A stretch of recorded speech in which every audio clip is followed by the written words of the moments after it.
Boa noite a todos. É um prazer estar aqui com vocês essa noite. A gente está celebrando mais um Setembro Vermelho. Hoje é dia 29 de setembro, que é considerado o Dia Mundial do Coração. E a gente está aqui mais uma vez para tentar conscientizar a população e falar dos cuidados do coração.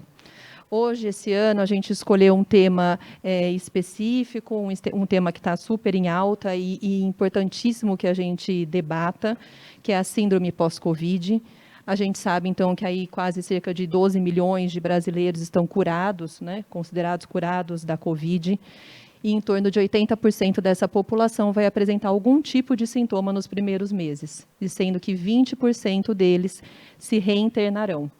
Esses sintomas vão desde fadiga, dores musculares, eventos trombóticos, ansiedade, depressão, uma série de sintomas que a gente vai conversar aqui um pouquinho, e eu vou deixar também o canal aberto para quem tiver alguma dúvida ou algum questionamento nas redes sociais, enviarem para a gente conversar. Então, para compor a mesa, eu tenho aqui ao meu lado o professor Dr. Roberto Calil Filho, diretor-geral do Centro de Cardiologia do Hospital Sírio-Libanês. Ao seu lado, doutora Maura de Oliveira, gerente da Comissão de Controle de Infecção Hospitalar do Hospital Sírio-Libanês. Ao meu lado, doutora Isabel Diniz Salles, coordenadora médica do Centro de Reabilitação do Hospital Sírio-Libanês. E ao seu lado, o professor doutor Rogério de Souza, médico pneumologista do Hospital Sírio-Libanês. Passo a palavra para o professor Calil. Bom, boa noite a todos. É uma honra estar aqui, mais um ano falando de prevenção e de doença cardíaca. O Centro de Cardiologia, como vocês sabem, ele foi inaugurado em 2008, né? Então já temos aí 13 anos quase de Centro de Cardiologia, e a cardiologia desse hospital só cresce a cada ano, do ponto de vista assistencial, né? E já começamos 2020 com vários projetos de inovação e projetos científicos que, evidentemente, foram atrasados por causa da pandemia, mas o Centro de Cardiologia cresce a cada ano, tanto do ponto de vista assistencial, de ensino, né, e a parte científica também. Então, é uma honra estar aqui discutindo esse tema. E lembrando também que acho que há umas 2 semanas, pela classificação da revista Newsweek, uma revista americana bastante rigorosa, a cardiologia do Hospital Sírio-Libanês ficou entre as melhores da América Latina e dentre as melhores do mundo também, né? Então isso foi muita honra para nós da cardiologia do Hospital Sírio-Libanês e nós do Hospital Sírio-Libanês, que é a nossa casa, né? Nossa vida é aqui nesse hospital, e nós só temos a agradecer a todos desde a mais alta cúpula da diretoria até todos os funcionários, porque é um trabalho conjunto para chegar aonde chegou a cardiologia desse hospital. E vamos hoje discutir essa síndrome chamada pós-Covid. Discutiremos a pós-Covid nas pessoas que tiveram a doença, porque, na verdade, nós já entramos numa fase que ainda estamos na pandemia, mas em termos de saúde pública é extremamente importante o pós-Covid.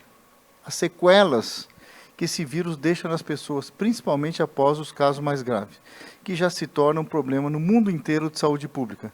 Temos que lidar com a pandemia e os casos mais graves pós-Covid. Sem falar, evidentemente, que se você chamar de pós-Covid, como a Roberta falou, 12 milhões de brasileiros tiveram o vírus, mas mais de 200 milhões de brasileiros também estão sofrendo da síndrome pós-Covid.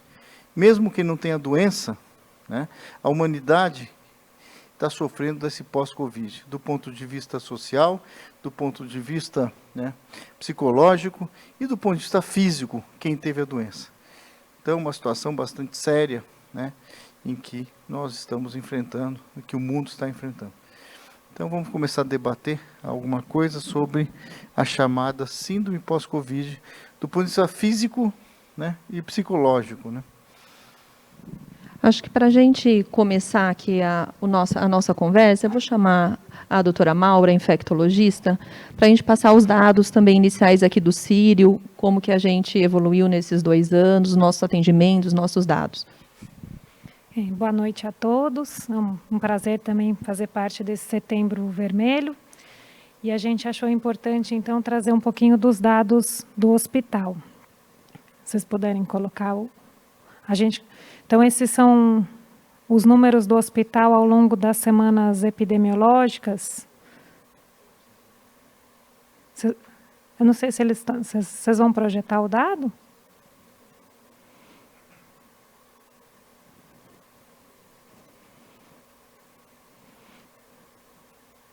Vamos aguardar uns segundinhos. Pronto. Então, esse gráfico, né, a gente pode ver, o nosso primeiro paciente foi internado em 6 de março de 2020, foi um paciente japonês, e aí a gente pode ver o gráfico ao longo dos anos, ao longo do ano, né, dos 2 anos, por semana epidemiológica. E já é importante ressaltar que, além de ter atendido, então, os casos provenientes da cidade de São Paulo, do estado de São Paulo, cerca aí até de 1/3 dos nossos pacientes foi proveniente, então, de outros estados. E aí esse é o número, então, de admissões de casos confirmados por semana, mostrando que nas últimas semanas a gente tem tido aí uma diminuição bastante importante, bastante expressiva do número de casos, né, graças ao avanço da vacinação. Pode passar? E aí, nesse outro gráfico, a gente vê uma informação bastante semelhante, mas acho que é mais fácil de visualizar. E o número, na barrinha azul, a gente vê o número de casos confirmados mês a mês. Então, vocês podem ver que o pico da pandemia, né, e o número de internados no hospital em março desse ano foi o maior número, a gente teve quase 700 casos, e agora a gente, no mês de setembro, ainda são dados parciais, mas a gente não passa aí de 100 casos. E ao total, a gente, então, de 6 de março até os dados de 25 de setembro, a gente internou 5.551 pacientes. A mortalidade geral do hospital ficou em torno de 4% a 5%, e a mortalidade dos pacientes internados em terapia intensiva ficou em torno de 10% a 15%. E esse é um dado, né, que mostra o desempenho do hospital. Então, faço minhas aí as palavras do professor Calil, né, que já colocou aqui a instituição de excelência, com a equipe multidisciplinar, com o corpo clínico, e acho que esses foram aí os segredos para o sucesso, para a gente ter tido esse desempenho, que é uma das taxas de mortalidade menor realmente do mundo, né, um dado que a gente traz muito orgulho para toda a instituição.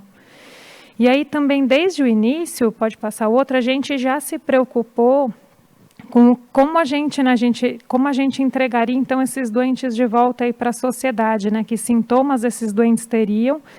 E a gente tem aqui um serviço do hospital, então, do desfecho clínico. Eu deixo aqui, então, meu agradecimento ao Dr. Zé Mauro, à enfermeira Carla Leide, à Tereza Cristina, que nos deram esses dados e são responsáveis por esse serviço. E esse serviço, então, avalia como estão esses pacientes, mesmo depois de terem tido alta do hospital. Então, eles fazem uma ligação, a primeira ligação é com 30 dias, a segunda ligação é com 90 dias. A gente já conseguiu telefonar, então, para quase 3.000 pessoas. E aí, aqui também, em consonância com o que já colocou, né, a doutora Roberta, a gente vê que em 30 dias, ainda 40% dos doentes relata que tem algum sintoma. Depois, na ligação de 90 dias, esse número vai aí para 32%. Então, mostrando o impacto da pandemia, né, o impacto da Covid na vida das pessoas, mesmo depois da internação. E aí a gente vê uma outra pergunta que é feita sobre, então, o estresse pós-traumático. E aí, na ligação de 30 dias, 3% das pessoas ainda tem sintomas relacionados a um estresse muito grande, ao que tenha vivido dentro do hospital, né? Tem pensamentos, memórias ou imagens que se repetem, imagens perturbadoras, e esse número ainda aumenta, em 90 dias, chegando a 6%. As pessoas também costumam apresentar ainda sintomas físicos, né? Por exemplo, então, esse coração batendo, o suor, dificuldade para respirar, quando se lembra da experiência. E esse número é semelhante ao que eu já contei, então, sobre os pensamentos, 3% na ligação de 30 dias e de 3% na ligação de 90 dias. E um último dado que eu quero aqui trazer é sobre se a pessoa conseguiu retornar ao trabalho. Então, da nossa casuística, né, 25% não trabalhava antes da internação, então esses são excluídos, mas dos que trabalhavam, 8,5% ainda não conseguiam retornar ao trabalho na ligação dos 30 dias, esse número é mantido também na ligação dos 90 dias, então mostrando realmente o impacto e a importância da gente estar aqui hoje discutindo sobre a síndrome pós-Covid. Professor Calil, quer complementar com os dados da cardiologia? Complementando, em relação à síndrome pós-Covid, dados de estatística mostram que os pacientes graves em UTI, que tiveram alta, 25% quase morreram nos primeiros 6 meses após a alta. Então, repare a gravidade dessa situação pós-Covid. 25% dos pacientes que tiveram alta hospitalar, eles foram a óbito nos primeiros 6 meses após a alta. 22% deles reinternaram. Então, olha a gravidade e o cuidado que se tem que ter na chamada síndrome pós-Covid. E falando de síndrome pós-Covid, queria que o professor Rogério conversasse aqui com a gente. A gente sabe que, inicialmente, e talvez ainda seja, né, o principal órgão acometido é o pulmão, né? A gente sabe que outros órgãos são acometidos, como o coração, tecido músculo-esquelético, pele, etc. Mas queria que o senhor passasse a sua visão desse 1 ano e meio de pandemia, quase 2 anos que a gente está vivenciando, a experiência do começo, o quanto que a gente evoluiu e essas sequelas que a gente encontra pacientes ainda com oxigênio dependentes, cicatrizes de fibrose, que isso muda e justifica exatamente esses dados que a Maura trouxe, né, dessas sequelas desses pacientes que estão se sentindo inviabilizados para voltar à sua vida social, rotineira, né, normal. Bom, primeiro, um super prazer de estar aqui. Acho que é um dia muito particular para a cardiologia e para a saúde pública como um todo. A gente poder ter nas doenças o foco nas doenças cardiovasculares faz com que a gente tenha um foco em saúde pública de uma maneira geral. Esses quase 2 anos foram malucos no sentido de tanta mudança que a gente teve. Quando a gente viu o receio no começo da pandemia de como lidar com esses pacientes, mesmo de como lidar na terapia intensiva, se a gente tinha que usar um suporte ventilatório mais invasivo, se você entubaria precocemente o paciente ou não, se tinha risco de contaminação para as equipes multiprofissionais que estavam cuidando desses pacientes, como lidar com esse risco. Houve uma mudança da água para o vinho, se a gente comparar o que era março do ano passado com o que é setembro desse ano. Quer dizer, o aprendizado foi absurdo no sentido das estratégias de suporte que a gente pode dar para o paciente com insuficiência respiratória relacionada à Covid. Assim como o emprego de técnicas mais avançadas, também foi um grande avanço, né? Assim, se antigamente, cerca de 5 a 10 anos, a gente discutia a ECMO, por exemplo, que é um super suporte de oxigenação extracorpórea, como uma medida de absoluta exceção, ao longo desta pandemia, a gente foi aprendendo a utilização dessas técnicas que são tão extremas, com padrões um pouco mais estabelecidos, com reflexo direto na sobrevida dos pacientes. Então, foi, acima de tudo, um período de grande aprendizado e que, particularmente num centro de excelência como é o Cílio, foi rapidamente transposto para a realidade dos pacientes. Quer dizer, quando a Maura traz em 5.500 pacientes uma mortalidade geral de 4%, isso é excepcional. Isso reflete a velocidade com que toda a equipe do hospital, de novo, em todos os níveis, conseguiu traduzir o conhecimento que estava se formando para o cuidado do paciente. Então, acho que hoje, além do Setembro Vermelho, a gente pode aproveitar para celebrar e agradecer a iniciativa que todos tiveram em tentar tão rapidamente absorver o conhecimento que estava sendo gerado naquele momento e traduzir isso num cuidado melhor do paciente. Com relação específica ao pulmão e ao problema que você pode ter, existe um grande receio, né? Todo mundo que tem Covid e tem qualquer imagem pulmonar, mesmo que leve, mesmo que pequena, mesmo que receba um laudo de tomografia falando eu tenho menos de 10%, a primeira pergunta que vem é, isto vai me deixar sequela? Então, é importante a gente colocar no contexto que, da mesma forma que a Covid, na sua apresentação, tem um espectro enorme, também no que diz respeito ao potencial de sequelas, a gente tem um grande espectro. Uma coisa é a sequela como sintoma. A gente tem 30% dos pacientes que se queixam do sintoma respiratório como falta de ar, e se soma a isso, 30% dos pacientes que reclamam de fadiga, que não necessariamente tem relação com o pulmão, mas se mistura um pouco, né? O que é o sintoma de eu tenho falta de ar ou se eu estou só me sentindo cansado. Isso tudo cria uma incapacidade de você exercer a sua atividade física habitual.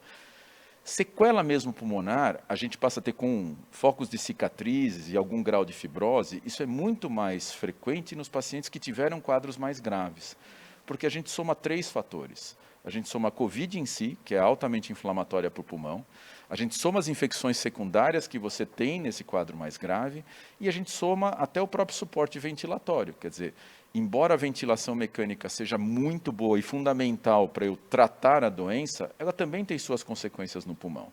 Então, quando eu tenho um paciente mais grave, que teve uma COVID grave, teve infecções secundárias e precisou de suporte invasivo, esse é o paciente que tem maior risco de sequela. A gente sabe que desses pacientes, o número de pacientes que se mantém com alteração radiológica, por exemplo, que tem alteração na tomografia com até 6 meses de pós-alta hospitalar, é em torno de 25%, com alguma sequela mais importante. Mas isso não significa que essa sequela ficará. A gente tem hoje trabalhos mostrando que com 9 meses e 1 ano, metade desses pacientes resolvem o seu quadro pulmonar. O que mostra que a sequela de longo prazo não é para um grande número de doentes. Mas isso não tem que minimizar o impacto da doença. De novo, uma coisa é eu falar o que eu vou sobrar de cicatriz no pulmão. Isto é restrito a um número pequeno de pacientes, principalmente para os pacientes que tiveram um quadro muito grave. Mas ao longo desse processo, o número de pacientes com sintoma respiratório, restrição respiratória, alteração na prova de função pulmonar, esse número sim é muito significativo. E por mais que a gente entenda que isto vá melhorar ao longo do tempo, merece atenção. Eu vou até puxar para um lado que é totalmente da Isabel, mas assim, cada vez mais a gente entende que o paciente que teve quadro pulmonar tem que começar a reabilitação precoce, porque a gente sabe que ele tem sintoma durante um tempo muito prolongado. Se a gente começar a reabilitar esse paciente logo depois da alta hospitalar ou mesmo durante a internação, a gente tem chance de minimizar o impacto que o acometimento pulmonar vai ter na vida dele no pós-alta. Então, a sequela não é um grande problema como a cicatriz, mas o impacto como sintoma respiratório, esse sim, nós estamos falando de até 50% dos pacientes no pós-alta imediato. Professor Calil, quer falar sobre o impacto no coração? A gente sabe que tem um impacto grande, a gente sabe que tem cerca desses pacientes vão ter miocardite, doença coronária, eventos cardiovasculares, até AVC. Queria que o senhor falasse um pouquinho sobre isso, por favor. Então, o coronavírus, ele funciona como qualquer virose, aí tivemos o H1N1, mas ele foi mais agressivo em relação ao coração. Ele agride o coração de várias maneiras. Primeiro, causando miocardite. O coração é uma bomba de músculo que bombeia sangue para o corpo inteiro. Miocardite é uma inflamação desse músculo, causada diretamente pelo vírus. Para vocês terem uma ideia, nos primeiros 150 casos, no comecinho lá, fevereiro, março, em Wuhan, na China, dos primeiros 150 mortes que tiveram, 7% eram de miocardite, por miocardite. Então, é uma situação bastante grave. Então, ele agride diretamente o coração. Segunda maneira que ele agride o coração, ele altera o sistema de coagulação, formando coágulos, que são os trombos, nos vasos, em qualquer vaso, do pulmão, do coração, do cérebro, mas no caso do coração, entupindo as artérias, obstruindo as artérias coronárias. As artérias coronárias, elas levam sangue para o músculo do coração, causando infarto. Terceira maneira de agressão, o terceiro mecanismo, sendo bem didático, é a falta de oxigênio para o músculo do coração. Uma coisa chamada isquemia, falta de oxigênio para o músculo do coração. Pois como é uma doença predominantemente pulmonar, a oxigenação do organismo é prejudicada e do coração também. Causa também arritmias e outras situações, mas as mais graves, as 3 formas mais graves de agressão, são a miocardite, as doenças de coagulação entupindo as artérias, levando ao infarto, e o infarto no paciente COVID é bastante grave, né? E a falta de oxigênio levando à isquemia do coração.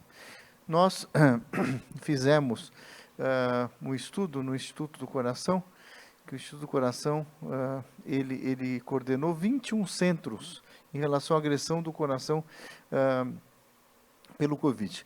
Participaram 21 centros do Brasil, dentre eles o nosso hospital, o Hospital Sírio-Libanês, foram dos 2.546, talvez esse registro foi a maior casuística do mundo, todos eles tiveram o coração agredido. E a demonstração disso veio ou por eletrocardiograma, ou pelas enzimas, a troponina, ou por ecocardiograma.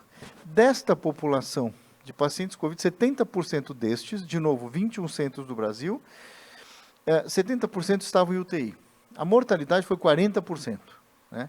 Mas esse estudo, esse Corona Heart, nós fizemos um score de risco, calculando baseado na ventilação mecânica e outros parâmetros, mas o importante é que o paciente COVID, que está na UTI, que apresenta qualquer alteração cardíaca, por esse score, nós sabemos o prognóstico do doente, né? A gravidade do caso e o que vem pela frente. Com isso, mais atenção à evolução do aparelho cardiovascular, no caso do coração, durante a internação e pós a internação.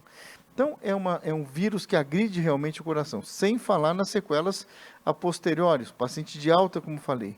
Alguns infartam, né? E outras sequelas extremamente graves. Né? Então, ele atinge o coração dessa maneira, Roberto. E é verdade, professor Calil, que os pacientes que já têm uma predisposição, ou seja, eles já são cardiopatas, já infartaram ou já tiveram qualquer evento cardiovascular, eles têm uma predisposição maior? Eles têm uma predisposição a complicar mais. Você pega um paciente que já infartou, muitos pacientes com insuficiência cardíaca, já o coração mais fraco, ou pacientes que têm obstrução na artéria do coração e não sabem, né? Porque a obstrução na artéria do coração é muito traiçoeira. Muitas pessoas têm as artérias obstruídas e não têm diagnóstico, né? Então, você está numa UTI entubado, um paciente COVID, você acaba descobrindo ali. Mas só pergunta, os pacientes hipertensos, pacientes com doença coronária prévia, faz parte de uma população de risco que foi colocado já no começo da pandemia, são as situações de mais alto risco. Né? Ou seja, ele é uma doença predominantemente pulmonar, mas agride muito o coração, o cérebro e o organismo inteiro. Tem uma pergunta aqui do chat, que veio da Maria pelo Facebook. Tive Covid em junho, não cheguei a ser internada, mas tenho palpitações, mal-estar, tontura e muita ansiedade. Esses sintomas podem passar com o tempo? Doutora Maura? Boa noite, Maria. E então, como já foi colocado aqui, né, a gente tem uma gama aí de sintomas que tem aparecido no pós-Covid, né? E aí você coloca aí uma série de sintomas e é importante a gente entender cada um desses sintomas, o que pode ser. Muito certamente esses sintomas vão melhorar, mas acho que é importante a gente conseguir avaliar a gravidade desses sintomas, a persistência. Acho que seria leviano dizer assim, sim, vai passar e você não precisa de nenhuma avaliação. Embora eu acredite que a maior parte dos pacientes, como já foi colocado aqui, não vai ter sequelas a longo prazo, em especial aqueles que não precisaram de internação, mas acho que caberia aqui sim uma avaliação para entender com maior profundidade o que está acontecendo com você. Acho que é importante a gente lembrar que a gente tem que saber, né, um histórico um pouquinho maior, se você já tinha doenças prévias antes do Covid, se não tinha, então, para a gente conseguir responder de maneira mais adequada essa tua pergunta. Mas, de uma maneira geral, para ser didática, a maior parte das pessoas vai se curar completamente, né? Os sintomas que mais têm custado a passar, a sarar, são a fadiga, né, como já foi colocado aqui. Tem gente que passa aí 3, 4 meses ainda com fadiga e depois melhora. Também a perda do olfato pode demorar bastante a recuperar. A gente tem alguns exercícios para melhorar essa situação, mas a maior parte vai se recuperar sem sequelas. Tem mais uma pergunta aqui, depois eu vou passar a palavra para a doutora Isabel, porque eu quero que ela fale do nosso centro de reabilitação e do trabalho que a gente vem executando. Mas antes disso, a Vanessa perguntou aqui também no chat se existe algum lugar que acompanha e estuda pessoas sofrendo com sequelas de síndrome pós-Covid. Doutor Rogério? Vanessa, tem sim. Existem centros, principalmente centros universitários, especificamente o Instituto do Coração, junto ao Serviço de Pneumologia e de Cardiologia, tem um estudo grande de pacientes, seguindo centenas de pacientes, chegando a 1 milhar de pacientes que tiveram Covid, que têm sintomatologia, E a ideia é que, através desse estudo, a gente possa fazer protocolos que possam ser espalhados pela rede pública, tanto a rede municipal quanto a rede estadual. Então, o que a gente está desenvolvendo são formas de avaliação simplificada que permitam que, na unidade básica de saúde, também seja feita uma abordagem inicial do paciente que teve Covid. Então, sim, existem estudos neste momento em andamento, avaliando esses pacientes, para que isto possa ser espalhado para toda a rede de saúde, particularmente no estado de São Paulo, mas quiçá também no país, a gente possa trazer esses protocolos simplificados que estão sendo desenvolvidos, para que se possa usar pelo menos como uma triagem inicial, para entender que pacientes precisam de um segmento mais específico e aqueles que podem efetivamente aguardar porque têm sintomas ou têm algum tipo de limitação que tende a melhorar mais ao longo do tempo. Mas, de uma forma geral, sim. Esse estudo está em andamento agora e a gente espera que nos próximos meses isso já seja replicado para a rede pública de saúde. Perfeito. Eu vou passar a palavra para a doutora Isabel. A gente também faz esses estudos e o acompanhamento desse grupo, né, dessa população aqui no Sírio. A gente tem um grupo de desfecho, como a doutora Maura já citou. A gente tem dentro do Centro de Cardiologia o acompanhamento dos pacientes que usaram ECMO e o desfecho desses pacientes que usaram ECMO e já estão em casa, reabilitados.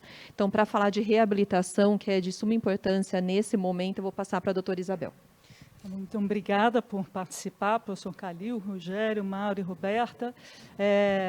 Acho que é super importante, eu já vi de algumas perguntas, e foi bem elucidativo o que você falou, Rogério, achei, que tem relação com que sequela eu vou ficar. Então, uma vez que eu estou vivo, uma vez que o meu familiar está vivo, como é que vai ser daqui para frente? Então, esse é o trabalho importante que a gente faz de segmento de reabilitação e, inclusive, com um estudo multicêntrico também de vários centros de reabilitação do Brasil seguindo esses pacientes.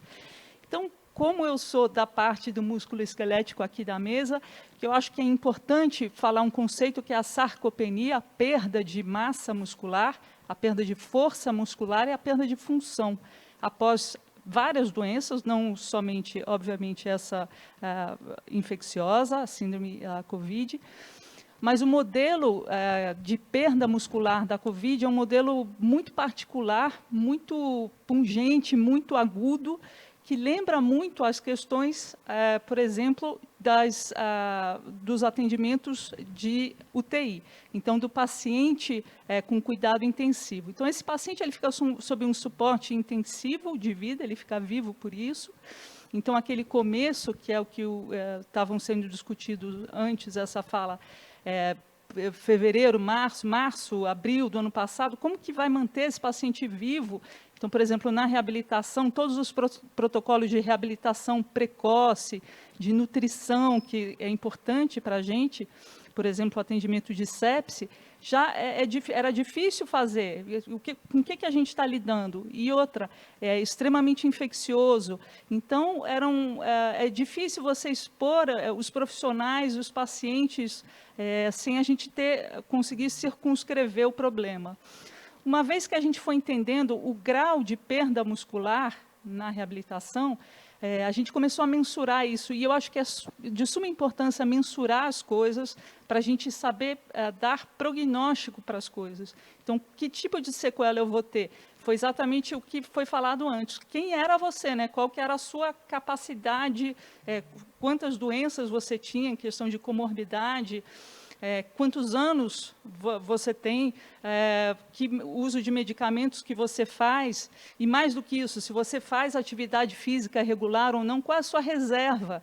Porque dependendo da reserva, as coisas ficam mais fáceis. Então, qual é a reserva é uma coisa e é pessoal, e quão grave foi a infecção para você, o que ela levou. Então, basicamente, do ponto de vista do músculo esquelético, o vírus tem um efeito direto no músculo, ele vai lesar o músculo por um efeito direto, e o efeito indireto de todo o suporte do tratamento sobre isso. Então, a condição grave que impõe a doença, impõe o tratamento também. Então, altas doses de medicação, corticoide, que é lesivo para o músculo, bloqueador neuromuscular, e tempos de UTI muito elevados. Então, a taxa de perda muscular é uma coisa jamais vista. Imagina que a gente tem um estudo aqui, conduzido pela equipe de reabilitação da fisioterapia, que eu pude participar também, que chegavam a observar 2 ou 3% de perda muscular ao dia. Para dar uma ideia para vocês, no processo de envelhecimento, após os 50 anos de idade, que infelizmente todos nós vamos começar a perder massa muscular, uns mais, que têm doenças, outros menos, a gente perde, em média, 1% por ano de massa, com 50, 60 anos. Na Covid, é em torno de 2% por dia. Imagina com tempos elevados, 20 dias, 30 dias, o que isso causa. Então, a questão do paciente, uma vez que ele saiu da condição, ele está vivo, com todo o suporte que foi feito, mas e daí? Ele está vivo e ele se vê tetraplégico. Não necessariamente por um problema neurológico, que pode haver também, mas por um problema muscular. Então, é difícil lidar com isso, é difícil lidar com o fato de não conseguir engolir, de estar traqueostomizado, de estar com sondas, de ter lesões de pele. Então, o paciente, por exemplo, a fadiga, que é o grande sintoma que fica, né? Como que o paciente vai conseguir aderir a um programa de reabilitação nessa condição, desnutrido? Então, todos esses ajustes são feitos de forma sistemática e com uma métrica aqui, por exemplo, no hospital, que a gente tem a oportunidade de ter as equipes de cardiologia, de pneumo, de infecto, o pessoal da nefro, então todo da vascular, de dar esse suporte para a gente, para poder trabalhar a reabilitação do paciente.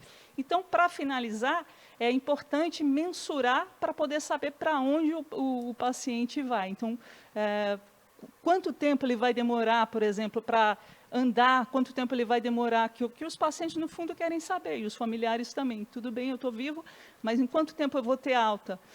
E o tempo de alta tem uma relação direta também com o planejamento que vai ser feito para os recursos que ele precisa pós-alta. E se ele vai seguir num centro de reabilitação, como que ele vai fazer a atividade dele. Dor é uma questão também que impacta. Então, a gente vai vendo e dissecando parte por parte para poder fazer um planejamento de reabilitação para esse paciente. No nosso centro de reabilitação, a gente viu cerca de 150 pacientes nesse período todo de pandemia, mas desses pacientes, sim, a grande maioria deles eram extremamente graves.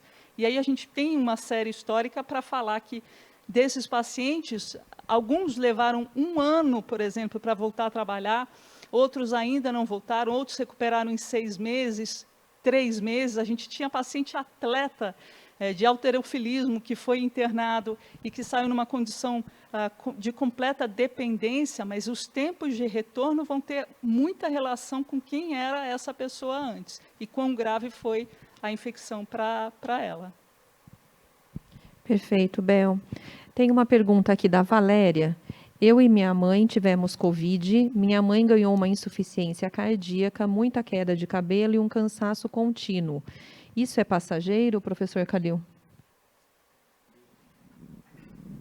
Bom, essas alterações dependem muito. Quer dizer, a queda de cabelo é muito comum na chamada síndrome pós-Covid, né, Mauro? Eu queria que você até comentasse, quer comentar do cabelo? E eu vou... A queda de cabelo realmente tem sido relatada cada vez mais, né? E não só em casos graves, mas também em casos leves. Acho que junto com a fadiga, a queda de cabelo e, como eu já citei, o olfato. Mas após essa queda inicial, isso sim tende a se resolver. Então, é comum, mas vai melhorar. Em relação à insuficiência cardíaca, depende muito do grau de acometimento do miocárdio, que é o músculo do coração. Muitas vezes, casos de miocardite muito grave, a pessoa desenvolve insuficiência cardíaca e isso fica uma sequela por muito tempo ou para sempre. Depende muito do grau de insuficiência cardíaca e do grau de agressão que o vírus acometeu o coração. Tem medicações, evidentemente, você trata a insuficiência cardíaca como qualquer quadro de insuficiência cardíaca. Quer dizer, o fato de ser pós-Covid, ela cai no rol de atendimento ou de tratamento de protocolos de tratamento de insuficiência cardíaca. E alguma recomendação para a Valéria, professor? Obviamente, ela já deve ter passado num colega, mas passar num cardiologista, fazer os exames pertinentes para mensurar essa insuficiência cardíaca? Não, veja, qualquer paciente em pós-Covid, com qualquer sintoma, tem que ter um acompanhamento médico regular. Perfeito. Mais uma pergunta aqui do Augusto agora. Tive Covid em abril, com comprometimento de 25%. Estou apresentando quadros de elevação da pressão, fadiga, dores nas costas, no peito. Pode ser resquício de Covid? Professor Rogério. Pode. Na verdade, esse tipo de sintoma é bastante frequente, esse conjunto de sintomas é bastante frequente na síndrome pós-Covid. Isso não significa necessariamente que você tenha uma sequela e que você vai permanecer com isso. A gente acho que está reforçando, e a gente vai reforçar aqui ao longo da apresentação, que isso precisa ser avaliado. Então, eu preciso entender se você já tinha um problema cardíaco antes, que agora você passa a ter a palpitação como sintoma de uma exacerbação ou de uma piora do que você tinha antes, que pode ter sido desencadeada pela Covid, mas é diferente de quem tinha alguma coisa antes e quem não tem. A maior parte dos pacientes com esse tipo de sintoma vai melhorar e ficar assintomático, desde que ele não tivesse uma doença prévia. Ainda assim, tem que se reforçar que precisa ser avaliado por um médico. Você precisa ter uma avaliação do médico para entender, primeiro, a gravidade desse sintoma. Segundo, se ele reflete alguma coisa do passado ou não. Terceiro, se ele reflete de fato alguma tendência de sequela da Covid em algum dos órgãos. E eu volto a dizer, os sintomas frequentes, como a gente falou, da fadiga ou mesmo a falta de ar, eles são inespecíficos. Eles podem refletir a perda de força muscular, eles podem refletir o acometimento cardíaco, como o Calil colocou, eles podem refletir o acometimento pulmonar. Então, eles precisam ser avaliados para a gente entender qual o mecanismo que ainda mantém esse sintoma, para daí a gente poder prever a chance que eu tenho de ficar sem sintoma nenhum. Isso vai depender do mecanismo que a gente achar e de se eu tinha ou não alguma doença antes. Então, essas duas coisas precisam ser vistas, elas precisam ser vistas por um médico. Mas deixar claro que a maior parte dos pacientes que relata esse tipo de sintoma ficará assintomático ao longo do tempo. Mas isso não significa que eu não precise procurar ajuda médica ou avaliação médica. Precisa sim, até para a gente se assegurar de que eu vou ficar assintomático ao longo do tempo. Eu acho que só uma parte nessa questão de dor, sobretudo, Rogério, que o que a gente tem visto, então, por exemplo, osteoartrite, osteoartrose. O sujeito tem um problema já de uma osteoartrose de joelho, e ele estava mais forte, ele conseguia lidar com isso de alguma forma. Quando ele perde muita massa muscular, é o efeito deflagrador dele voltar a ter dor. Não infrequentemente a gente vê isso, é muito comum ver as questões de ombro, porque ombro é uma articulação extremamente rasa, quando você perde massa muscular, que predominantemente na Covid, o que a gente vê é perder musculatura superficial apendicular, braço e perna, e essa musculatura bem superficial. Então, uma articulação rasa, como o ombro, joelho, sobretudo, começam a ter... Não é infrequente a pessoa ter dor por causa disso.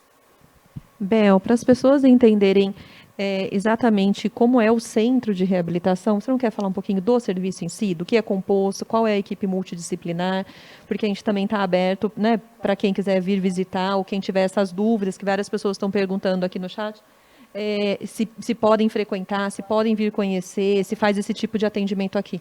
Claro, o Centro de Reabilitação do Sírio-Libanês está aberto a pacientes externos.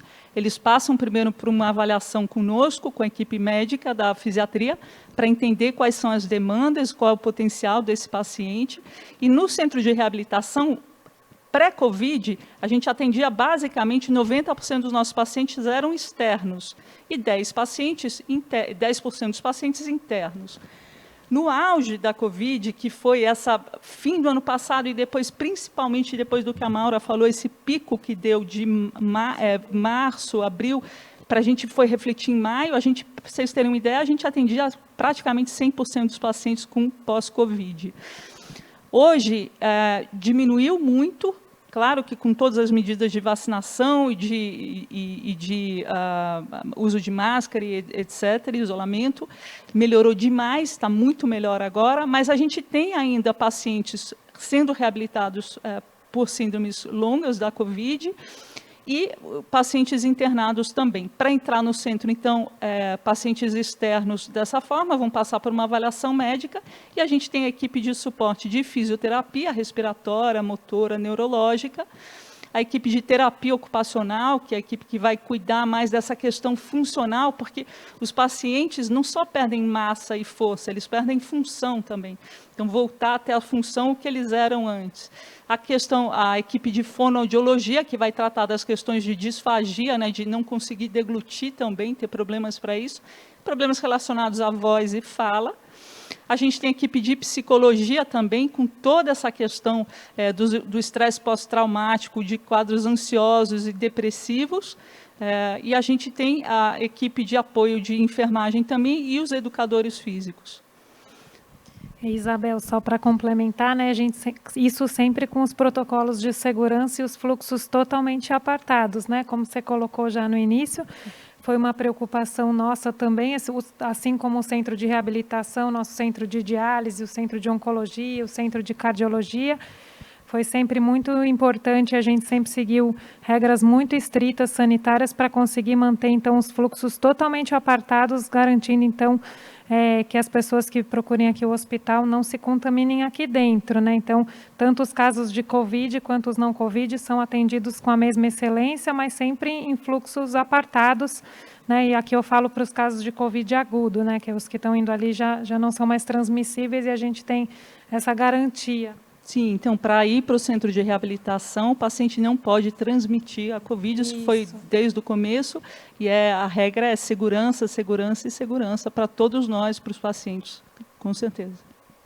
Perfeito, doutora Maura. Tem uma pergunta aqui da Kelly, que diz, após a Covid, existem casos de sequela no fígado? Não sei te precisar um número, mas assim, os principais relatos não colocam como a sequela no fígado, né? A gente teve, sim, casos de colangite, a gente tem casos de hepatite, assim como em outras doenças infecciosas, mas essa hepatite, costuma se resolver.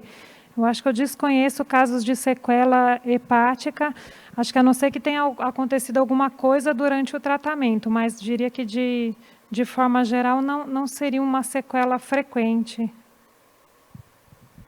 Perfeito.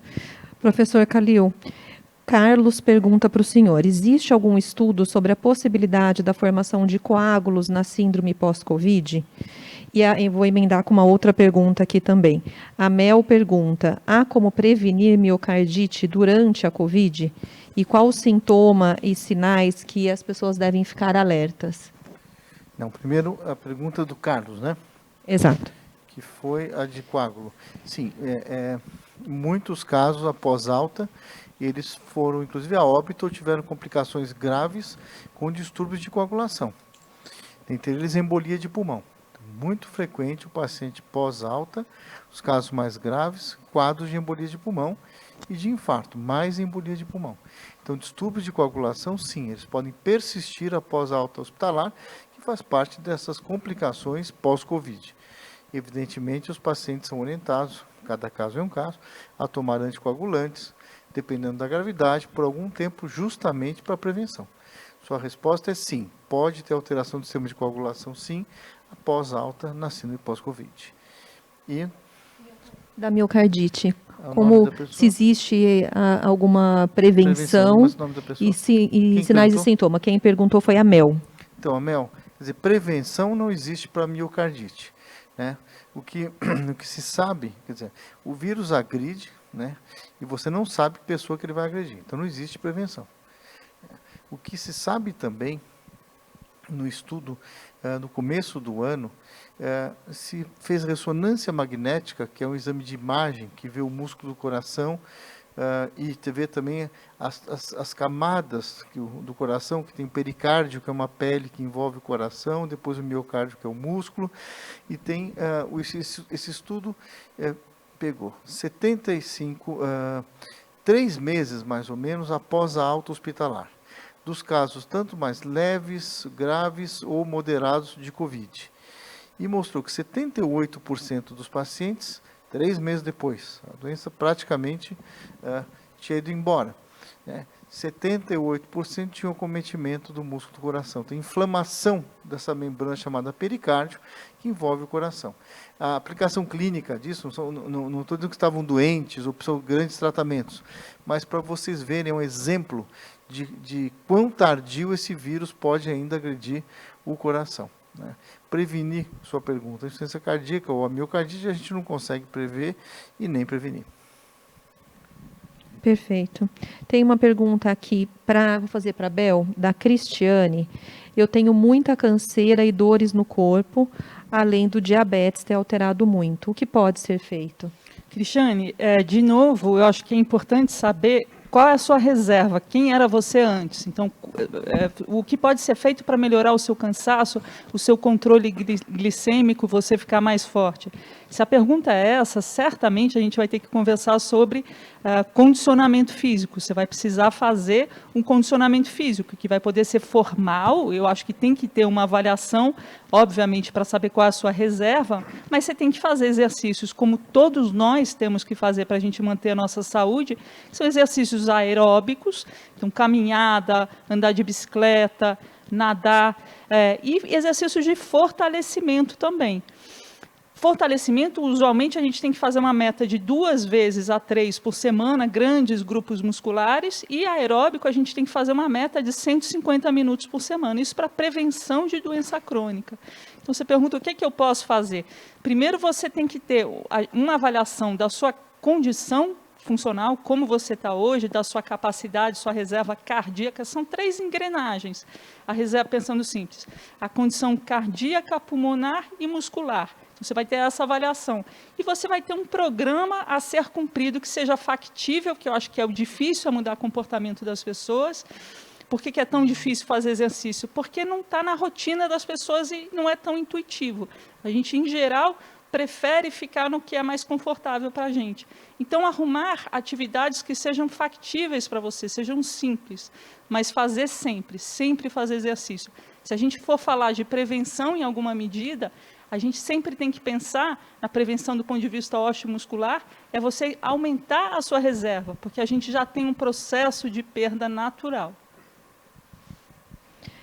Professor Rogério, tem uma pergunta aqui do Humberto, que eu vou estender para o senhor e para a doutora Maura. Quem teve Covid sem sintoma algum, pode ter todas essas complicações que a gente está aqui comentando? Humberto, super boa pergunta, porque sim, vários dos sintomas que a gente está comentando aqui, você pode ter mesmo sem ter tido sintomas na Covid. Por quê? Porque durante a Covid, mesmo sem você ter tido um sintoma maior, você passou por um processo inflamatório no corpo. Quer dizer, a Covid gerou uma inflamação no teu corpo.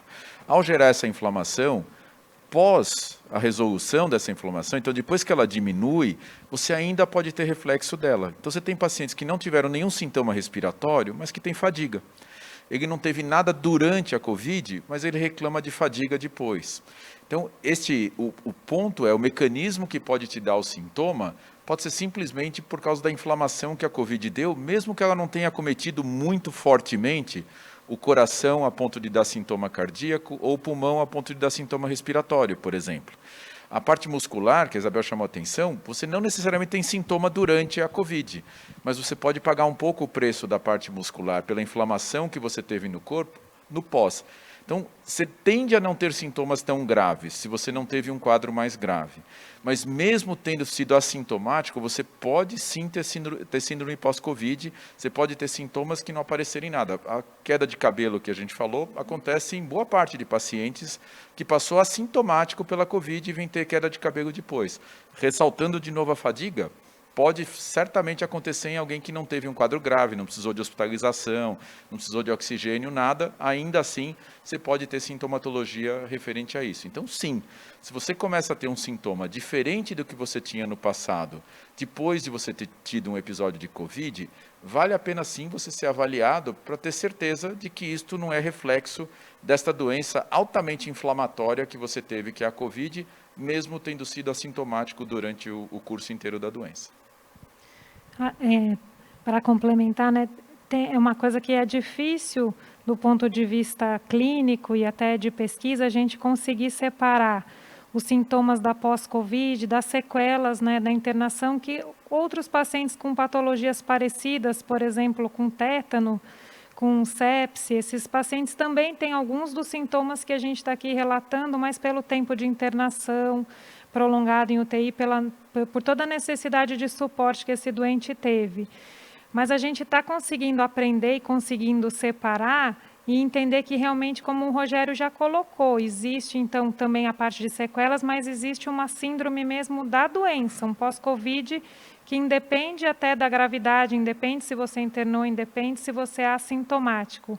A gente ainda, né, essa doença vem nos surpreendendo desde o início, né? Cada dia a gente aprende, e agora a gente está nessa fase, tentando então aprender e entender e separar o que são sequelas, o que são sintomas possíveis da síndrome pós-Covid. E Maura, ao longo desse tempo, você tem uma percepção de que o paciente que já tinha alguma vulnerabilidade, então, por exemplo, ele já era um hipertenso, ou um diabético, ou algum déficit cognitivo prévio, que a COVID pode ter alguma predisposição por algum sítio específico, não necessariamente pulmão e coração, por exemplo? Você diz a sequela do pós-Covid? Sim, durante o evento agudo e a sequela.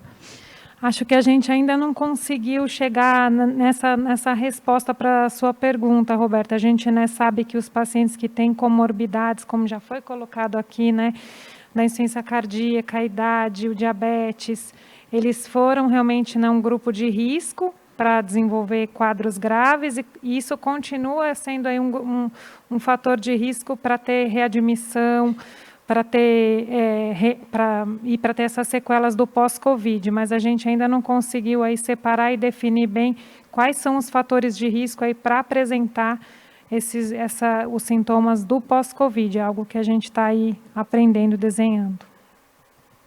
Professor Calil, tem uma pergunta aqui da Sandra sobre Takotsubo. Ela pergunta se é comum. Essa síndrome também é chamada síndrome do coração partido, né? Isso acomete mais mulheres por uma descarga, uma liberação de adrenalina, né, em excesso. Então, muitas vezes, como acontece? Um estresse muito grande, há uma liberação de adrenalina e o músculo do coração se manifesta como se estivesse infartado. A pessoa tem dor no peito, você faz, as enzimas cardíacas elas aumentam, pode ter alteração do eletrocardiograma, você faz um ecocardiograma, que é um exame de imagem, para ver o músculo do coração, esse músculo está alterado. Então, o quadro de apresentação é praticamente um infarto. Quando você submete esses pacientes a um cateterismo, as artérias não têm obstrução nenhuma e não tem placa de gordura. E a vantagem é com terapia de suporte, esse músculo volta ao normal. Então, essa síndrome é chamada síndrome do coração partido, de novo, relacionada ao estresse excessivo, né, e mais comum em mulher. A gente vê com uma certa frequência. Bel, Rosarita pergunta, fazer fisioterapia ajuda? E quais vitaminas são indicadas para tomar? Rosalita, bom, primeiro, a questão de fazer fisioterapia ajuda? Sim, pode ajudar muito, dependendo da necessidade que você tem. A fisioterapia ela vai trabalhar de forma organizada e sistemática questões pulmonares, e aí, nessa questão, realmente, o carro-chefe, a fadiga, eventualmente tosse, falta de ar de uma forma geral. E a questão motora importante, que é equilíbrio, propriocepção, evitar que você tenha quedas, fazer coisas que você não está conseguindo fazer, subir escada, descer escada, andar em terrenos irregulares, entendendo que você teve uma perda muscular. Então, sim, a fisioterapia ajuda. Com certeza. Já a questão de vitaminas, isso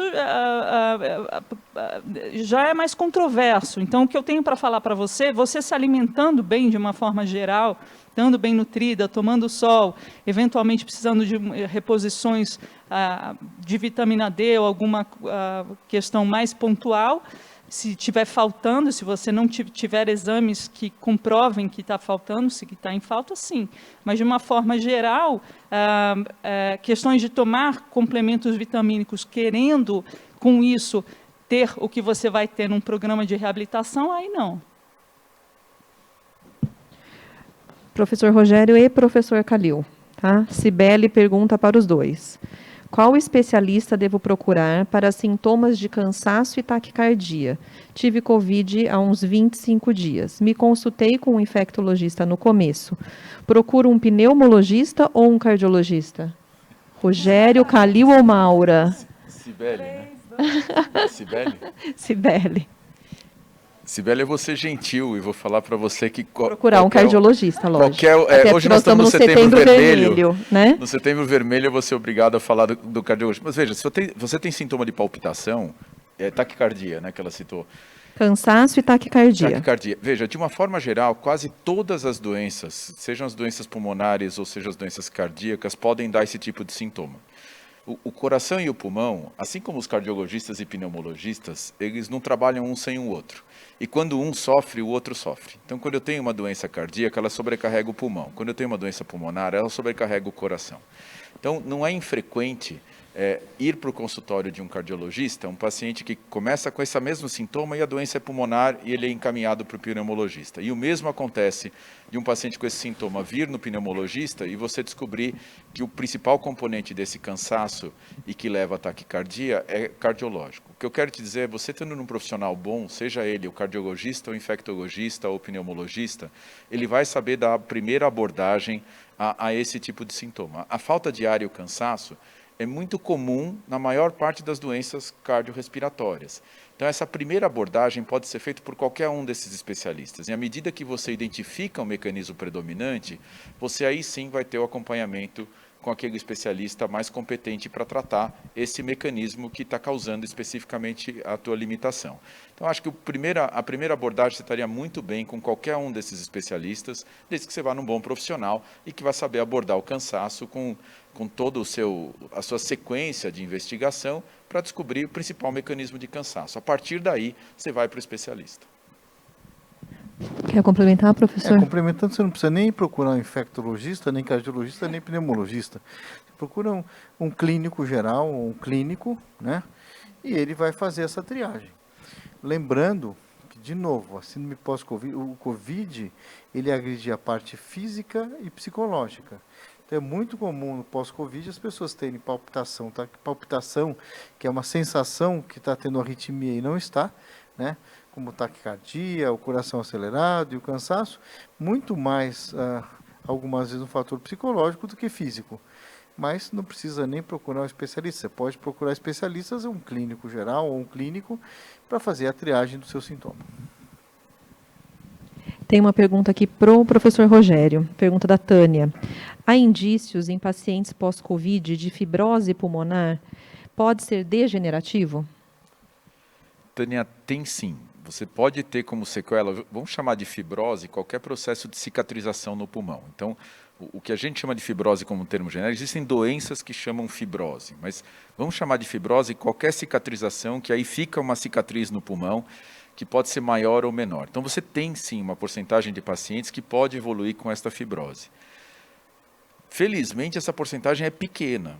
Ela é mais significativa em pacientes que tiveram formas graves. Nos pacientes que têm formas leves da doença, não só no sentido de extensão do acometimento. Então, o indivíduo às vezes fica preocupado só porque eu tive 10%, 20%, 25% ou 50%. Quanto maior a extensão, normalmente mais grave é o teu acometimento. Mas eu posso ter tipos diferentes de acometimento pulmonar. A fibrose pode acontecer, ela acontece num número que não é grande, é um número pequeno de pacientes, e ela é mais significativa, como eu falei no começo, para aqueles pacientes que precisaram até de ventilação mecânica, ou seja, que precisaram tanto de ventilação mecânica invasiva ou não invasiva. Esses pacientes são os pacientes que são mais sujeitos a ter a fibrose pulmonar.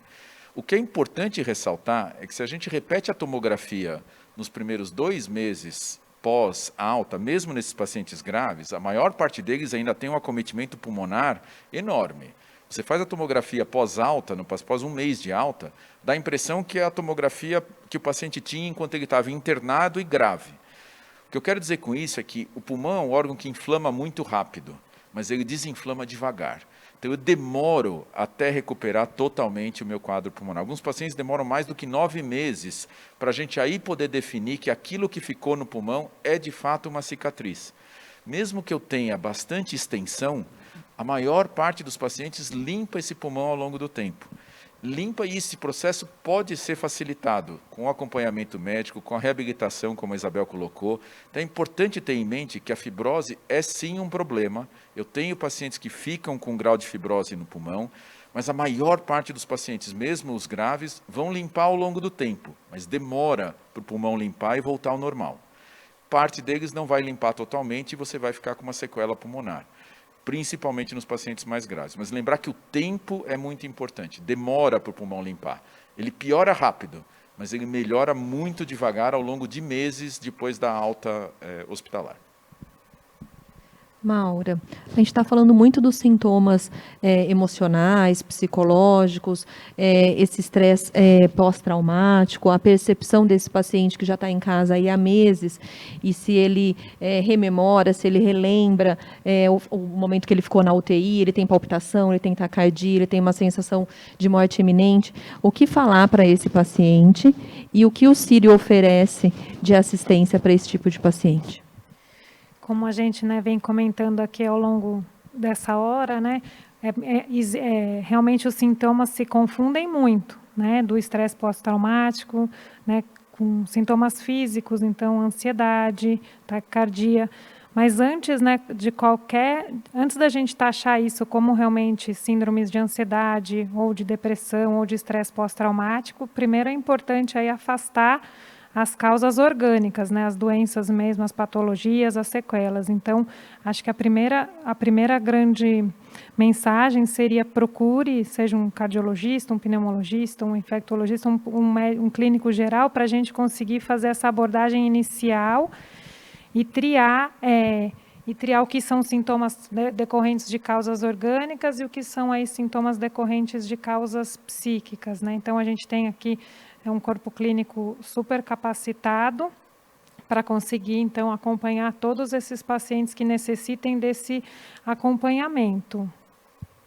Roberta, a Maura mostrou um dado que acho que é super interessante e que é importante a gente ressaltar, que a porcentagem de pacientes com sintomatologia compatível com síndrome pós-traumática aumenta um pouco ao longo do tempo. Com o tempo, né? Isso chama muita atenção. Alguns trabalhos têm mostrado que o paciente sai com sintomatologia de estresse pós-traumático, depois ele começa a entrar numa onda de estresse pela limitação que ele tem ainda na pós-alta. Quer dizer, eu passei da fase da Covid, eu tenho uma relação, eu tenho um estresse associado a toda a internação prolongada, a todo o receio que a gente tem pela vida durante toda a internação. Depois que você sai, que você passou desta fase em que você não está mais pensando, ok, já sobrevivi, mas você vê que funcionalmente você está muito longe do que você era. E aí você começa de novo, o tempo joga contra, porque o tempo de recuperação é longo e o paciente já passou da Covid, ele não tem mais Covid. E aí ele passa a ficar um pouco mais estressado e ter um vício de alterações cognitivas e psiquiátricas que são relacionadas à limitação que ele tem. Então é importante a gente deixar o recado de que o tempo na síndrome pós-Covid, ele joga contra esse estresse, mas ele joga a teu favor, no sentido que à medida que vai passando o tempo, vai melhorando a maior parte dos sintomas. É importante o paciente ter consciência disso, até para se ajudar a não se piorar com o estresse que pode estar relacionado à limitação funcional que ele tem. Não sei se a Isabel tem visto isso também no centro de reabilitação. Eu acho que é tão importante a reabilitação e a percepção, talvez, que a reabilitação oferece, que é dessa melhora gradativa, né, de não ser algo tão subjetivo num contexto como esse que gera tanta ansiedade.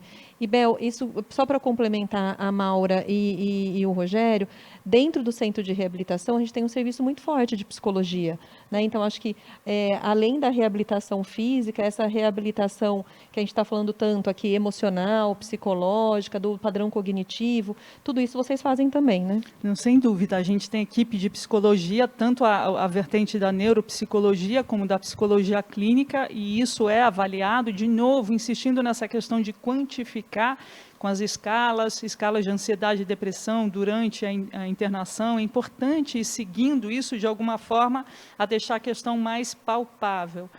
Então, eu concordo 100% com o que foi falado. O Rogério foi bem didático de falar, numa fase inicial, o paciente luta pela sobrevivência. O familiar, tudo que ele quer é que o paciente viva, que consiga sair dessa fase, mas muitos percalços acontecem durante isso e depende imensamente da tua reserva emocional de lidar com isso, recursos financeiros, reserva emocional, reserva psicológica.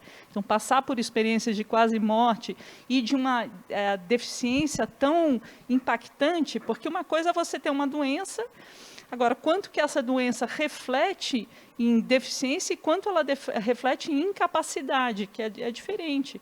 A incapacidade vai ter relação com o meio que te cerca, né? Então, uma coisa é o paciente ter todo um suporte, Roberta, da gente aqui, que tem uma avaliação multiprofissional, coordenada, e, de novo, ter todas essas equipes que a gente tem para poder dimensionar isso e planejar o cuidado. É muito importante, de novo, para diminuir um pouco essa ansiedade e para o tempo não lutar contra o paciente, é ele já antever, a gente poder antever para o paciente o que pode acontecer. Então, uma coisa é você estar vivo, agora está de alta e tchau. E aí ele vai para casa, fraco, cai, quebra, fratura um fêmur e volta aqui. Mas eu não sabia que isso podia acontecer. Sim, pode acontecer. Então, planejar como vai ser essa organização desse paciente no pós-alto, o que ele deve fazer minimamente, e uma coisa importante, como a gente não consegue prever tudo, é acompanhar o paciente. Então, respondendo a sua pergunta, Roberta, a gente tem a equipe coordenada, médica e também multiprofissional, e a equipe de psicologia hospitalar aqui é bastante forte nesse sentido. Roberta, eu só lembrei mais um ponto, né, que a gente viveu desde o início da pandemia uma epidemia também de notícias falsas, né? Então, desde o início a gente se preocupou muito também em ser um canal de informações confiáveis. Então, acho que isso também é mais um recurso, né, que o Ciro oferece a todos os cidadãos, da gente poder conversar sobre isso, né, como essa live, acho que as pessoas conseguirem também entender e saber do que estão sentindo para poderem, então, procurar o profissional correto. Eu acho que é muito valioso também, né, acho que o acesso à informação confiável foi fundamental durante toda essa pandemia. Bel, tem mais uma pergunta para você aqui, da Elaine. Sinto fisgadas nos pés, fortes nos pés e nos dedos dos pés. Pode ser uma sequela? A gente não tocou nisso, mas tem a questão da polineuropatia. Então, imagina que o vírus ele pode machucar músculo, ele pode machucar nervo periférico, e ele pode machucar o sistema nervoso central. Mas, para falar do nervo periférico, então, toda a medicação usada, o próprio vírus, ele pode também afetar os nervos. Então, não é infrequente pacientes terem queixas de queimação, formigamento, facada, fisgada, e que podem passar de alguma forma despercebidos. Então, sim, isso pode ser uma sequela. Uma boa métrica para isso é se você tem a função motora dos teus pés, dos teus dedos normal, você tem que perceber isso e ter passado por uma avaliação médica para isso. E checar a sensibilidade. Então, claro que diabetes pode causar coisas similares, problemas de tireoide podem causar problemas similares, mas a própria COVID também pode causar isso. Isso, em geral, melhora com o tempo. Uma dica importante é você fazer estimulação sensorial dos pés, né? Então, esfregar os pés com texturas diferentes e sentindo o teu pé e dando essa aferência para ele, reeducando o teu corpo a sentir de uma forma normal. Tem que tomar cuidado quando a gente está sentindo um pouco a menos com quente, com frio, para não se queimar, não machucar, mas é um reaprendizado do corpo em relação a isso, sim. Professor Rogério e professor Calil, o Humberto pergunta, tendo uma nova reinfecção de Covid, podem surgir todos os problemas relatados ou seria mais superficial? Então, a reinfecção.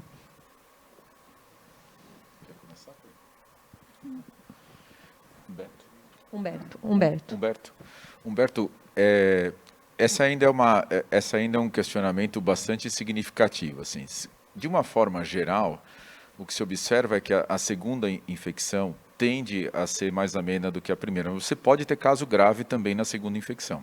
Então, eu posso ter passado na primeira infecção com um quadro muito leve e ter um quadro grave na segunda. De uma forma geral, um dos mecanismos que dá parte desses sintomas que a gente está comentando aqui é inflamação. Então, se eu tenho na minha segunda infecção ou na primeira, se eu tenho um processo inflamatório que aconteceu, mesmo que eu não tenha tido muito sintoma, eu posso ter parte desses... Eu posso ter a síndrome pós-Covid relacionada a esse processo inflamatório, né? Então, lembra que quando a gente é agredido por um micro-organismo, nosso corpo reage, e ele reage através de inflamação. Se eu tenho um micro-organismo que nos ataca de forma mais intensa, a resposta do corpo tende a ser mais intensa. A Covid, especificamente, o SARS-CoV-2, é um vírus que tende a provocar muito uma resposta do organismo. Então, ele provoca demais o nosso pulmão, ele provoca demais o nosso corpo.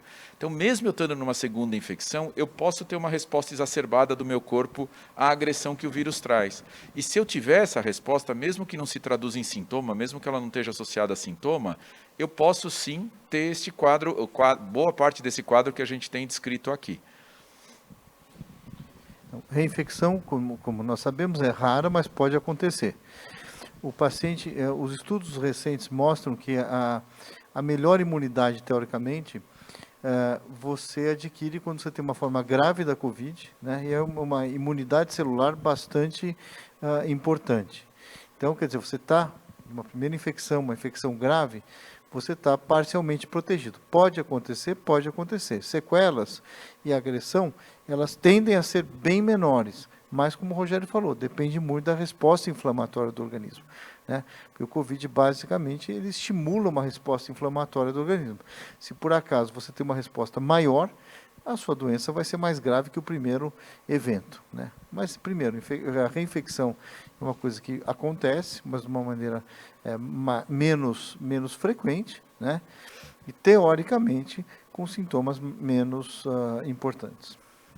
Doutora Maura, queria que você falasse um pouquinho sobre as vacinas e a importância da vacinação, antes da gente finalizar e fazer as considerações finais. Então, acho que vamos até roubar aqui o tema da prevenção da doença cardíaca para a prevenção da síndrome pós-Covid. Acho que a gente não poderia deixar de fazer uma propaganda enorme, né, sobre o impacto da vacina e a importância de se vacinar para realmente se proteger, tanto do ponto de vista pessoal da doença aguda, que todo mundo já conhece, quanto de tudo que a gente conversou aqui hoje, né, da síndrome pós-Covid. Então, se a gente tem receio e realmente existem alguns efeitos colaterais graves, mas que são raríssimos, eles são muito menos frequentes do que ocorre com tudo aquilo que a gente já conversou aqui durante essa live, né? Então, as vacinas são seguras, elas foram desenvolvidas de forma rápida, porque a gente já tinha plataformas em estudo, e a gente tinha um grande número de doentes para conseguir avaliar esse desfecho, né? Então, a gente tem, né, numa pandemia, a gente tem um número enorme de infecções ocorrendo, a gente consegue vacinar um grupo e não vacinar o outro, e ter um número importante de doenças, tanto num grupo quanto no outro, para conseguir mostrar a eficácia das vacinas. Então, todas as vacinas que a gente tem liberadas passaram por essas fases, né, fase 1, fase 2 e fase 3, nenhuma etapa científica foi pulada durante o desenvolvimento dessas vacinas. Também todas essas vacinas passaram pela nossa agência regulatória Anvisa e por outras agências regulatórias como o EMA da Europa, o FDA europeu. Então, a gente sabe que são, sim, seguras e eficazes. E a gente está vendo essa eficácia realmente agora com a queda expressiva dos números, né? Eu já mostrei aqui os números do hospital, mas esses números se repetem, então, no estado e no Brasil todo, e, na verdade, em muitos países. Então, a gente precisa continuar com as medidas não farmacológicas, com o uso de máscaras, o distanciamento, a higiene das mãos, né? Isso que a gente já aprendeu e vem falando desde março do ano passado, e vacinar um maior número, assim que a vacina estiver disponível para você, por favor, vacine-se, né? A gente já está aqui em São Paulo com todas as faixas etárias, a gente tem um grande número de pessoas que não compareceu à segunda dose. Acho que é importante deixar essa mensagem de que com uma dose só ela oferece um certo grau de proteção, mas não oferece o mesmo grau de proteção que as vacinas de 2 doses. Então, fica realmente um pedido, um apelo para que todos se vacinem e se vacinem com as 2 doses e que continuem aí seguindo as medidas não farmacológicas de uso de máscaras, higiene das mãos e distanciamento. Professor Calil, suas considerações finais. Bom, primeiro, até complementando o que a Maura falou das vacinas, é fundamental, né? O Brasil tem um sistema de vacinação muito eficaz, conhecido no mundo inteiro, e o que faltava é vacinas, mas agora nós temos as vacinas. Então, as pessoas têm que se vacinar, estão se vacinando, né? E à medida que cresce o número de brasileiros vacinados, diminui a mortalidade, como nós temos uma relação direta. Lembrando que estamos ainda numa pandemia e temos que usar máscara e manter distanciamento, como já foi dito. Mas a vacina é extremamente importante. A única arma contra o vírus é a vacinação.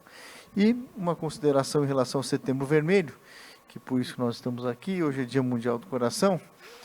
Lembre-se, 20 milhões de pessoas morrem, como disse, por ano de doença cardiovascular. O infarto e o acidente vascular cerebral, o derrame, são as doenças mais frequentes. É muito fácil, as medidas de prevenção são fáceis. Controlar colesterol, controlar a hipertensão, quem é hipertenso, diabetes, fazer exercício, não fumar. Sabemos disso há décadas, mas no mundo inteiro, apesar do apelo das sociedades médicas, dos médicos, dos profissionais da saúde, a prevenção está muito aquém do que deveria. Então, aproveitando que estamos terminando o setembro, o mês Setembro Vermelho foi criado para você refletir como você vai se cuidar melhor. Então, minha consideração final em relação ao Covid, após Covid, essa tragédia da humanidade, né? Lembrando, vacine-se. Estamos não no final ainda. Tem muito tempo pela frente dessa pandemia, na minha opinião. Então, não podemos nos descuidar. Máscara, medidas de distanciamento e vacina. Boa noite. Bel. Primeiro, queria agradecer, estar aqui, agradecer ao professor Calil, meus colegas ilustres, Rogério, Maura, Roberta. Eu acho que reforçar de novo, todos nós falarmos de vacinação, não tem outro caminho que não seja vacinação, obediência às medidas não farmacológicas do uso da máscara, do álcool, higiene das mãos, isolamento, distanciamento, não existe outra coisa. E em relação a hábitos de vida saudáveis, reabilitação é comportamento motor. O que você quer para você quando você envelhecer? Então, a gente já está envelhecendo o tempo inteiro. Então, vamos nos manter fortes e com nossa autonomia, que eu acho que é uma das coisas mais importantes. Obrigada. Rogério. Bom, mais uma vez, agradecer o convite para estar aqui. Eu acho que o recado... A Maura foi super feliz. Se você quer evitar a síndrome pós-Covid, o melhor jeito de evitar a síndrome pós-Covid é evitar o Covid. Então, acho que o recado da vacinação, das medidas de distanciamento, é um momento, quando a gente começa a diminuir, é onde a gente corre o risco de abaixar a guarda, e é justamente o momento em que a gente não tem que abaixar a guarda para ganhar a guerra de uma vez só. Então, esse é o momento em que a gente não pode se descuidar. E tentar evitar ao máximo, então, ter Covid, mas caso você tenha sido infectado, procure orientação médica, tanto durante a tua doença, quanto no pós-doença. A gente viu aqui que é importante você ter o acompanhamento como um todo. A gente tem a felicidade de trabalhar num centro de excelência como o Hospital Sírio-Libanês, onde a gente tem o centro de cardiologia, o núcleo avançado de tórax, com excepcionais pneumologistas, temos excepcionais infectologistas no hospital, tem o centro de reabilitação.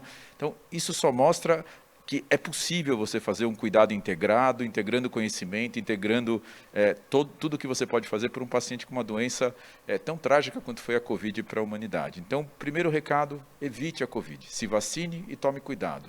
E caso você tenha, procure orientação médica e com isso, muito do que a gente discutiu aqui vai ser minimizado e caso você apresente sintoma pós-Covid, vai ser tratado para você voltar à tua funcionalidade o mais rápido possível. Acho que esse é um super recado para a noite de hoje. Eu agradeço mais uma vez a oportunidade de estar aqui com vocês. Então, para encerrar, eu vou deixar só o site aqui do Círio, para as pessoas que tiverem interesse, a live vai estar disponibilizada. Ao longo do mês, a gente teve inúmeras ações, tem entrevistas, tem comentários, tem o livro de receita do Centro de Cardiologia, tem comentários de especialistas, de pacientes. Então, eu vou deixar aqui para quem tiver interesse, que é o www.hsl.org.br/Setembro Vermelho.